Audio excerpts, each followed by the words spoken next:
ఇదే తెలంగాణ స్టాటిస్టికల్ అబ్స్ట్రాక్ట్లో చాలా స్పష్టంగా రాష్ట్ర సంపద ఎట్లా పెరిగింది చెబుతూ తలసరి ఆదాయం మాత్రమే కాదు జీడిపిలో భారతదేశానికి కాంట్రిబ్యూటర్గా అంటే దేశాన్ని సాదుతున్న రాష్ట్రాల్లో దేశానికి బువ్వబెడుతున్న రాష్ట్రాల్లో తెలంగాణ ఎట్లా ఒక పురోగమనశీల రాష్ట్రంగా ప్రగతిశీల రాష్ట్రంగా ఒక మంచిగా దేశాన్ని ముందుకు నడుపుతూ మంచి ఆలోచనలతో కులం మతం పేరుతో పిచ్చి పంచాయతీలు పెట్టుకోకుండా అందరికీ మేలు చేస్తూ ఎట్లా సంపద సృష్టించింది కూడా ఇదే నివేదిక ఆవిష్కరించింది 2013-14లో ఆనాడు భారతదేశంలో 4% జీడిపికి తెలంగాణ నుంచి దోహదపడుతుంటే ఇక్కడి రాష్ట్ర ఆర్థిక వ్యవస్థ కేసీఆర్ గారు పదవి విరమణ చేసే నాటికి అది పెరిగి 5.1% అయ్యింది అనే మాట కూడా ఇదే నివేదిక స్పష్టంగా చెప్పింది. అంటే జీడిపిలో భారతదేశంలో మొత్తం 100% ఉంటుంది. జీడిపి అంటే 100.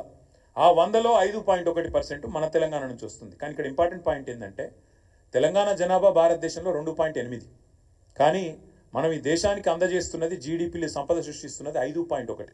అంటే మనకు కేంద్ర ప్రభుత్వం ఇస్తున్న దానికంటే మనం కేంద్రానికి ఇస్తున్నది దాదాపు డబల్ అనే మాట ఈ నివేదిక ద్వారా నేను మీకు గుర్తు చేస్తా ఉన్నా. ఇది ఇంకొక విషయం. ఇది ఆర్బీఐ, ఇది ఆ స్టాటిస్టికల్ అబ్స్ట్రాక్ట్ లేదు, ఇది ఆర్బీఐ.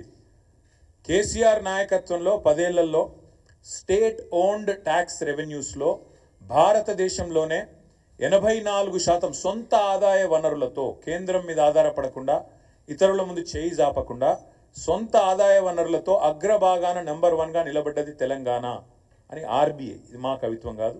84%, 88%తో అగ్రభాగాన state owned tax revenues SOTR ఇది నెంబర్ 1 అని చెప్పి చెప్తున్నది ఈ నివేదిక.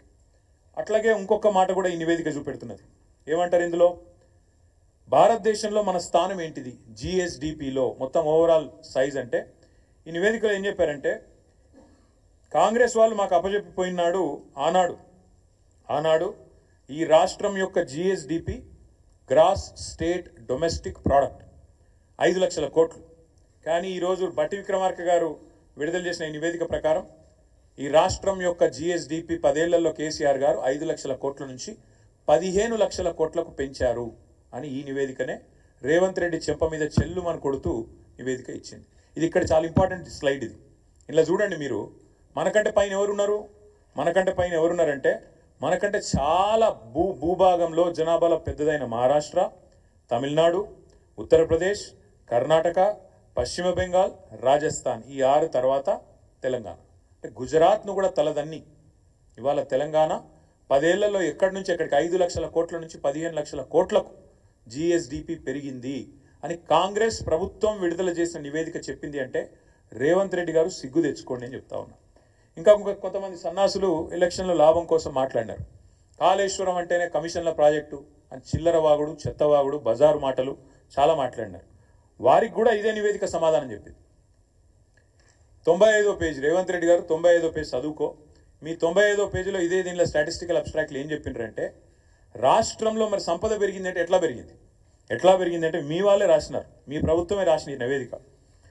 To achieve these objectives, government has implemented policy initiatives such as flagship Kaleshwaram project and Mission Kakatiya to improve irrigation infrastructure, supply 24/7 power to farmers, investment support to farmers under Raitu Bandhu.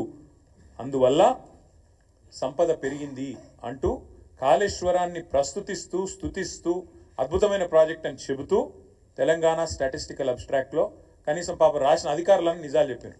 సరే ఈ సన్నాసులు చూసుకోలేదు, విడుదల చేసినప్పుడు తర్వాత 4 గరుచుకున్నారు, అది వేరే విషయం. ఇంకోటి ఈ వ్యవసాయానికి సంబంధించి మీ నివేదికనే చెప్తా ఉంది స్పష్టంగా రాష్ట్రంలో కాళేశ్వరం ప్రాజెక్టు కానీ మిషన్ కాకతీయ లాంటి ప్రాజెక్టుల వల్ల కానీ ఎంత వ్యవసాయ విస్తరణ జరిగింది, ఎట్లా సంపద పెరిగింది. ఇప్పుడు నేను చెప్పాను తలసరి ఆదాయం పెరిగింది అని చెప్పాను, రాష్ట్ర GSDP పెరిగింది. కేవలం ఒకటే సెక్టర్ వల్ల పెరిగిందా? కాదు. ఈ రాష్ట్ర ఆదాయము వ్యవసాయ విస్తరణ ఆదాయం పెరిగింది, సంపద పెరిగింది అంటే ఇవాళ మీరు మాకు అప్పచెప్పినాడు దాదాపు 34 లక్షల ఎకరాల్లో ఆనాడు పంటలు పండేది. 68 లక్షల మొత్తం నేను చెప్పేది వరి 68 లక్షల టన్నులు ఆనాడు ఉత్పత్తి అయ్యేది మీరు అప్పచెప్పినాడు. మేము దిగిపోయే నాడు మరి మొత్తం చూసినట్టయితే ఓన్లీ వరి నేను చెప్పేది, మిగతా పంటలు కాదు. 1,18,00,000 ఎకరాల్లో సాగైతున్నది. 2,60,00,000 టన్నులు ధాన్యం పండుతున్నది, వరి ధాన్యం. అంటే ఎక్కడ మీరు అప్పచెప్పిన నాడు 34 లక్షల ఎకరాలు, ఎక్కడ 1,18,00,000 ఎకరాలు, ఎక్కడ 68 లక్షల టన్నులు, ఎక్కడ 2,60,00,000 టన్నులు. ఇది వ్యవసాయ విస్తరణ జరిగిందా లేదా, కాళేశ్వరం పనికొచ్చిందా లేదా, మిషన్ కాకతీయ కమిషన్ కాకతీయ అయ్యిందా? ఈ సొల్లువాగుడు వాగిన సన్నాసులందరూ దయచేసి కాంగ్రెస్ మిత్రులు చదువుకోండి. మీ ప్రభుత్వం ఇచ్చిన రిపోర్ట్ నేను కోరుతా ఉన్నాను. ఐటీ ఎక్స్పోర్ట్స్ ఆనాడు తెలంగాణ రాష్ట్రం ఏర్పడ్డ నాడు ఐటీ ఎక్స్పోర్ట్స్ మీరు మాకు అప్పచెప్పినాడు 57,000 కోట్లు. మేము దిగిపోయిన నాడు ఐటీ ఎక్స్పోర్ట్స్ 2,41,000 కోట్లు. ఆనాడు ఐటీ రంగంలో మొత్తం మీరు దిగిపోయిన నాడు మాకు అప్పచెప్పినాడు ఐటీ రంగంలో ఈ రాష్ట్రంలో ఉద్యోగులు 3,23,000. మేము దిగిపోయిన నాడు 10 లక్షలు, అంటే 3 రెట్లు. అటు వ్యవసాయం పెరిగింది, ఇటు ఐటీ పెరిగింది.